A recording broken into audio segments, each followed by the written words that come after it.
સુરત શહેરના મોટા વરાછા વિસ્તારમાં ઉછીના લીધેલા રૂપિયા પરત ન આપવા બાબતે એક યુવક ઉપર હુમલો થયો હોવાની ઘટના સામે આવી છે. સુરતમાં આરોપીએ જાહેરમાં યુવકને 3 તમાચા અને પીઠ ઉપર ધક્કા મૂકીને માર મારી કમરમાંથી ચપ્પુ કાઢી હુમલો કરવાનો પ્રયાસ કર્યો હતો. આ સમગ્ર મામલે ઉત્તરાણ પોલીસ મથકમાં ફરિયાદ નોંધાવવામાં આવી છે. આ સાથે જ આ સમગ્ર ઘટનાનો લાઈવ વિડીયો પણ સામે આવ્યો છે. ફરિયાદી મહેશભાઈ રાણાભાઈ રાદડિયાએ પોલીસને જણાવ્યું કે તેઓ અગાઉ આરોપી મનસુખ ખીમજીભાઈ માલવિયા સાથે હીરા કટિંગના ધંધામાં ભાગીદાર હતા. જો કે 2023માં ધંધામાં ખોટ આવતા ભાગીદારી છૂટી કરી હતી. આ દરમિયાન મહેશભાઈએ મનસુખભાઈ પાસેથી 1 લાખ હાથ ઉછીના લીધા હતા, જે આર્થિક સગવડ ન હોવાથી તેઓ પરત કરી શક્યા ન હતા.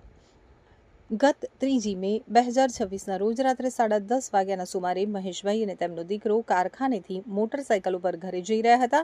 આ સમયે મોટા વરાછા યમુના ચોક પાસે આરોપી મનસુખભાઈએ પોતાની બાઇક લઈ અને તેમને આદર્યા હતા.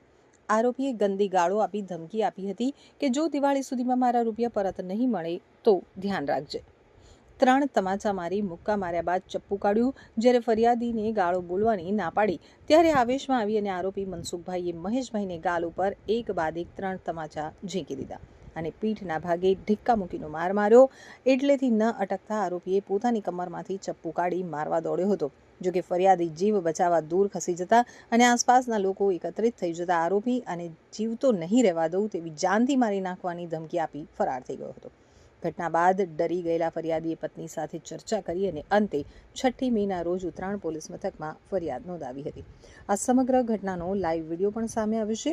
પોલીસે આરોપી મનસુખભાઈ વિરુદ્ધ BNSની કલમ 115(2), 296(b), 351(3) અને GP એક્ટની કલમ 135 હેઠળ ગુનો નોંધી વધુ તપાસ હાથ ધરી છે. આ કેસની તપાસ police sub inspector Nilesh Baldania ચલાવી રહ્યા છે.